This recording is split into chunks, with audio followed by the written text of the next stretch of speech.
driving back home. I'm almost home now. This morning I left at 6 in the morning, Monday, after the show. Drove Brett and AJ to the airport, dropped off their animals at the airport, and they're on their way home on the airplane now, and I booked it back up north. It was a really good weekend. Had a lot of fun. Had a good team. Really enjoyed the weekend with the people. We had AJ, we had Brett, we had Ralph, we had Kevin, we had my friends Alex and Ina.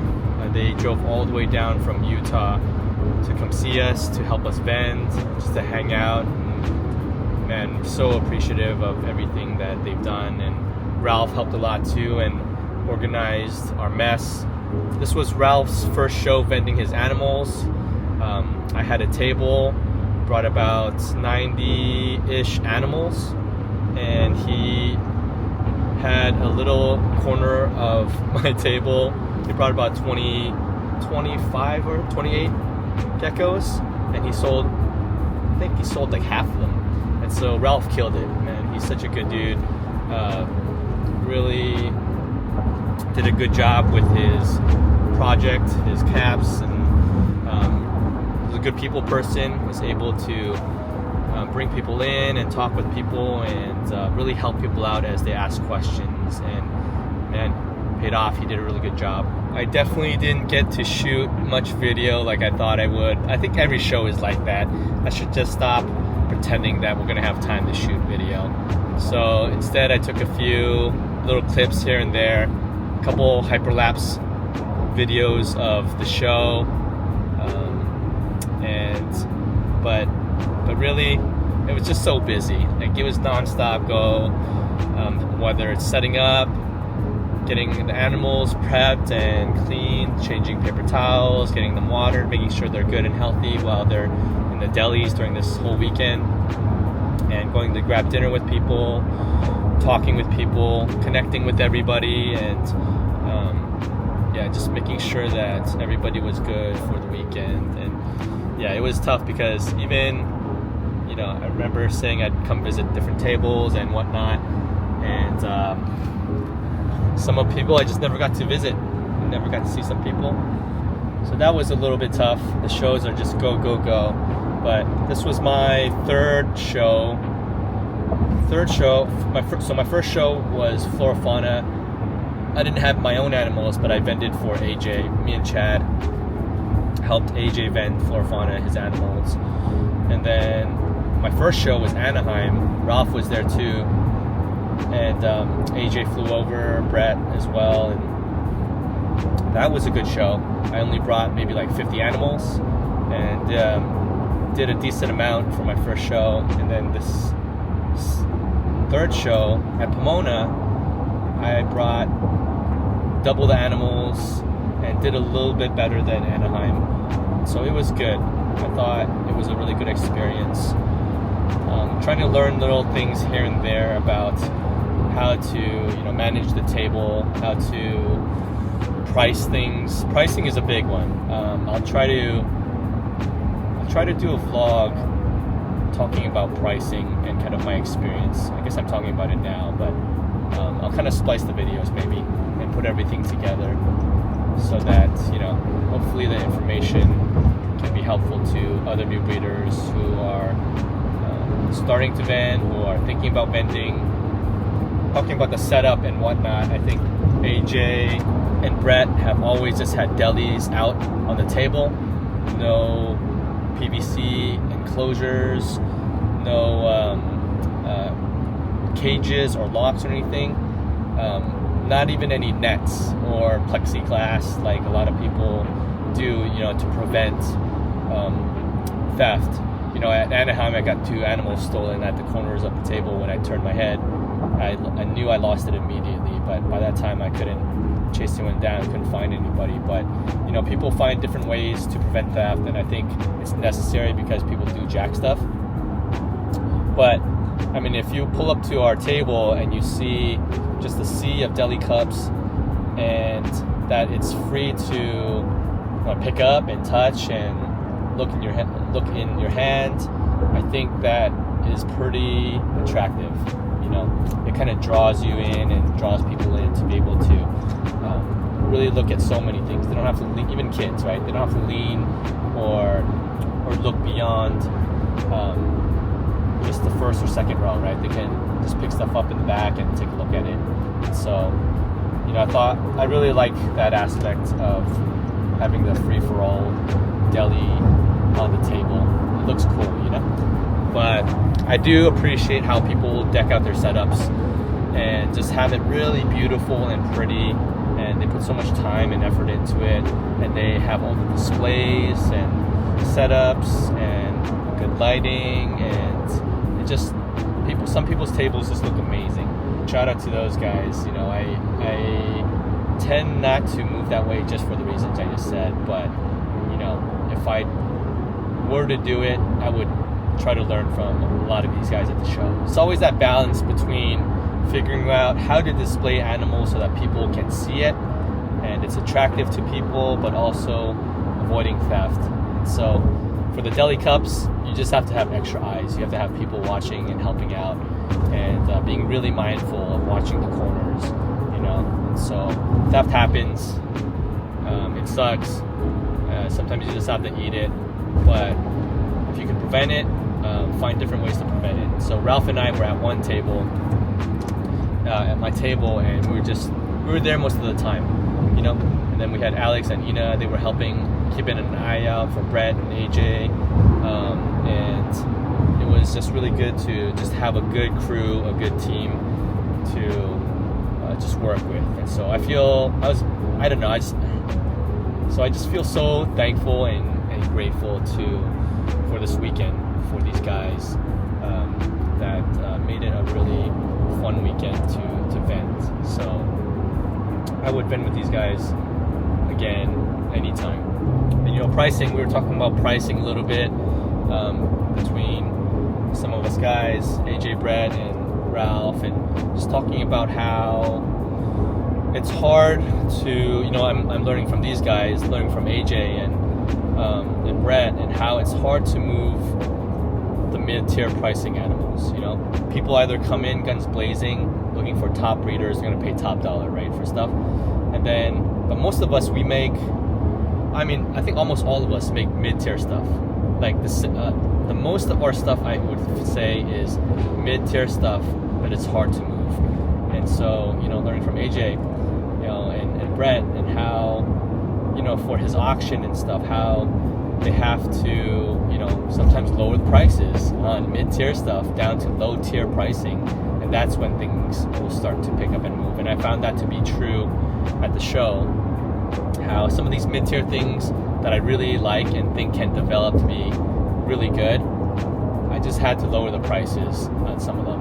Some people will disagree and be like, no, value animals, just make sure that, eventually somebody will pick it up. And yeah, I think that's true. But if you want to move animals, if you don't have space, you don't have room, and you have to keep moving animals and bring in new projects, you just have to find different ways to move animals. And if the mid-tier is just going to sit with you for another 1 or 2 seasons and you're not going to use it and you can't sell it, then what's the point? If you're a breeder and it's not just a pet only, you have to move those things. So I'm learning that a lot of amazing things that I think are pretty cool should be valued and priced higher. Some of the things I just have to lower, especially in this market. So that is kind of a bit of a tough pill to swallow, especially since I came in during COVID when the prices were ridiculous and geckos were flying off the shelves. Even crappy animals were selling for hundreds of dollars. And now animals that back then would have cost maybe like $1,500, $1,000 to $1.5 to buy, that I'm making, it's they're now like $300, $400. I made a few things that I thought were pretty cool. But even then, I think like most people, no, I was trying to say most people, some people value their stuff too much, but I think their animals are awesome, and maybe they're just okay, so we gotta be sober about that. We'll talk about it another time, but, so for me, I I thought I had some nice stuff, but also the majority of my stuff, I feel like I could do better, you know, and I feel like they could be nicer. So I don't know. I overall devalued my animals more than maybe I think I should. You know, of course, people will say like, "Oh, you know, you have some pretty nice stuff," but you know, I think everyone's just being nice. You know? So you know, I am kind of my harshest critic of kind of what I'm making and producing, and so I'm trying to iron out all those things, whether it's the incubation times, working on head structure, working on kind of my feeding schedule, making sure the animals are growing, and trying to figure out the schedule of pairings and how to move things from, you know, different bins and kind of that cycle and routine of things. Those are things I have a decent handle on, but I want to continue to improve so that I can have a good run of animals as I kind of go to a few shows, as you know, I try to start to sell online more, and just make sure that, you know, if I'm trying to be a business that routinely sells, I feel like I need to dial in a lot of these factors to become not just a known breeder, a well-known breeder, but a good breeder that produces really good animals. And so, I mean, that's all of us, right? We all want to be well-known. We all want to have a good reputation. We all want to provide the best animals. And I think that is a good ambition that we should all have. That is going to make our projects better. It's going to make better animals as we take care of them better. And we're going to be better people too, as we learn to interact with customers and the community and give back to the community, and not just, you know, go in, sell animals and just take. You know, I feel like it's important that we are well-rounded in all aspects of the hobby and business. So it's important to learn these things, and hopefully, you know, as I kind of go through it, that you guys can pick up on some tips and advice, and if not, then I'd love to learn from you. You know, if you guys are doing something amazing and doing things that are helpful, I'd love to learn from you guys and figure out how we can just be better. So back to pricing a little bit. First day was Saturday. I priced things a little bit higher, and then, you know, like most people, Sunday, the last day, they kind of lower prices for things that didn't sell. On Saturday, I feel like I sold some nice animals, some pretty nice animals, which is good. You know, some people picked some of the nicer animals up and sold for a fair price. You know, $400, $500, $300, you know, around that range. But there are also a lot that sold around the 100 mark, the 150, and you know, around that range and below. So there are a lot of people just getting into Presties. Of course, like a lot of shows are like that, right? And so you gotta price accordingly. But I do think it's important that you bring nice stuff. You know, if there's stuff that you don't necessarily want to sell, then just price it higher. Price it higher so no one will buy it. You know, and if they do buy it, cool, you made that money.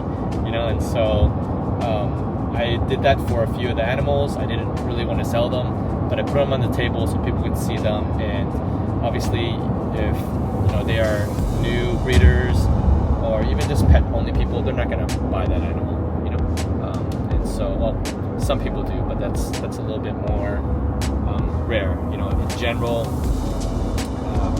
you know, pet-only or new breeders that are just getting into the hobby, the majority of them will start lower, which I think is fine. That's good to kind of learn and go through that process of growing out some animals and learning what's what before, you know, diving into this crazy projects. You know, unless you're ready for that. But so the majority of stuff sold for 150 and below. And so I moved a decent amount of animals at that price. Hopefully that gives you a little bit of the price range for at least this Pomona show. Anaheim was somewhat similar. I feel like I had better pricing this time around at Pomona because I had a lot more of my own productions, and it helped to be able to let go of some of these animals go because I didn't buy them, I made them. So that does give a little bit of peace of mind knowing that, okay, maybe I sold some nice animals for what is cheaper than I would have liked, but you know, I didn't lose money per se on it. Sure, you lost maybe potential value of it, but you didn't lose money on it. And so I think that was helpful for me to kind of go through and be able to sell the majority of my animals. So all the babies that were out on the table and the grow-outs, they were all my production. I've only brought a handful of adults that I didn't produce. I wanted to move a lot of males, and I sold a handful of those. So that was good to move some of those things. But yeah, I thought it was really cool to be able to have like 90% of the animals to be my own production. It feels good, you know? It feels good to kind of get to that place now, you know, starting to get to the place where these things are things I'm breeding, and, you know, also learning what breeds well, what makes what, which pairings to do again, which pairings to move on from. It's cool to kind of go through a full season of that. I don't know how people do shows all the time. I know there's like shows every weekend in some states and counties. Sometimes there are 2 shows in a month in certain areas. I would like to do a local show in the Bay Area, California sometime, but it's just a lot of work too. So it's cool to see a lot of show people just show up to all the shows and just grind. Very cool to see all that. I'm not sure how I can do that. I'll probably stick to Pomona, January Pomona, Anaheim in July. I'm going to be vending flora fauna in May, so that will be a new experience to fly out my animals over towards the East Coast, worrying about some cost of the trip and not making up the money in the animals.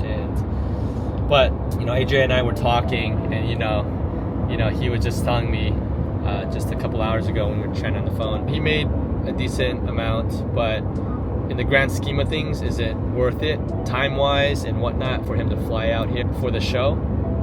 From a monetary standpoint, no, right? He's like, no, it's not worth it. And I agree. Like, I see, you know, the guys that flew out from the Midwest, Brad, Kevin, AJ, and is it worth it from a monetary standpoint? Probably not. I mean, you're spending like an entire weekend away from family, and you may or may not break even if you make some, and it's just the hours spent to be away and to be working the whole weekend. It's not worth it, right? But there are other variables and factors of why we do these things, you know. And so I do worry about the monetary value of flying out to flora fauna and, you know, probably not selling anything. Maybe not selling anything, I don't know. But it's more than that. It's, again, this aspect of community, of people seeing you grind and doing the work and putting in the work. And that's the low-key hustle that a lot of people, you know, appreciate, but it's hard for a lot of people to do, you know, especially, you know, you can make all the, and, you know, you have all the reasons. You have family you got to take care of, you have animals and other things and businesses you have to run, and you have to work, and there's a lot of reasons to not vend shows, to not fly out to shows, to not give in to the community like you'd like. Just it's a lack of time and manpower and resources to kind of work at such a high level. I don't even know if I should call it a high level. Just to work at a certain level that some people just can't do, you know. And so if that's not you, don't feel bad. Just remember, I would say like 90% of the people in this hobby are just hobbyists. They're not going to grind in the way that some of us who are trying to build the business grind. Is it possible for you guys to do though? Yeah, it's possible for anybody to drive freaking 13 hours from Utah to help somebody for no money. You know, it's possible to drive 18 hours to come say hi, just to say that you appreciate a breeder or whomever. You know, that is meaningful. You know, those things, you know, if you're within the right group, within the right community, will take you a long way, will take you far. You know, and so the mindset of doing things just in a transactional way, of thinking like, okay, how is this going to benefit me? I think it needs to be broadened in terms of how you define what benefits are. You know, most people, I would say a huge majority of people look at the benefits only monetarily, and that is where you're going to separate certain people from certain communities. If you're just in it to promote your stuff, to make a quick buck, and you know, if you don't make enough money, you're gonna, you know, be sad about it and complain about it, then dude, I don't know how you're gonna last. You know, I don't know in the long run, in the grand scheme of things.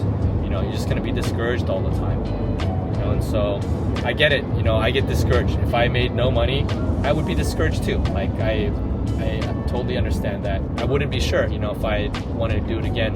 But again, this is where a little bit of grit comes in, a little bit of determination, and looking on the bright side of things, and how there are other sorts of benefits than just money and the monetary aspect of the business. So, you know, some people operate that way, and again, there's no hate that people are just like super ROI business, you know, all about to get my return. I get it. You know, you don't want to be a bad business person, so you have to think about those things. But there's more than that, and I feel like we can build something beyond just the monetary ROI. You know, we talk about community a lot, and I love the aspect of the community.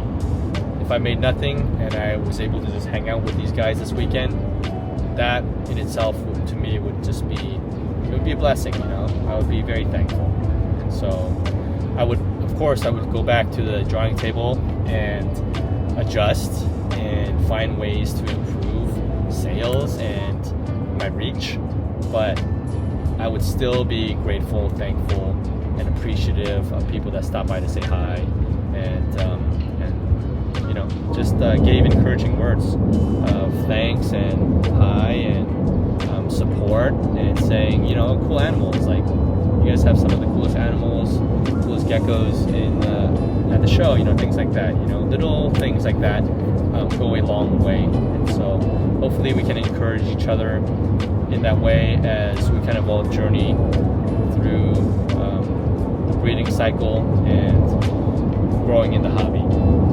Side note, AJ and my wife told me at separate times that my vlog is good. It's good for people to hear and learn from, but you know, like that I was just kind of like sad and tired. So, which is true. Like a couple of my vlogs, I was in the dark, and it was like midnight, and some of my kids were sleeping outside of the door. They sleep upstairs sometimes on the floor on a mat because they just like to switch things up, and so that's when I'm tired and just have to whisper a little bit. But I'll try to be happier. I think my natural demeanor is kind of boring. Boring and not as boisterous and loud.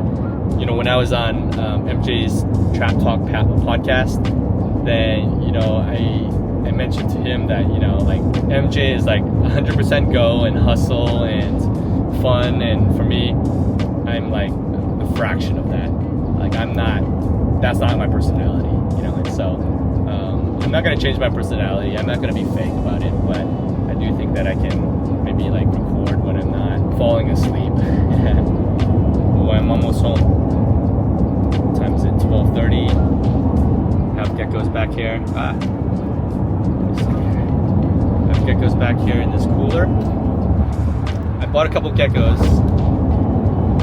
I bought phantoms, some dark phantoms from Gecko Kai, and a tiger from him at a good price. I feel like I got head exantic female proven from Jordan and Gabby at Ruby's Reptiles.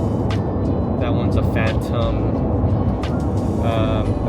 tigery one, the het. And so I have my het exantic lily white ready to rock at home that I'll be pairing her to. So I'm excited for that. Hopefully make a couple exantic lily whites. I think those will be pretty cool.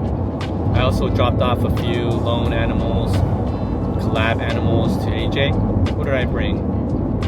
The frap, the pixel girl. I brought my visual exantic female. There should be some cool stuff coming out this year. Pretty excited. That's it. Good girl. No biting.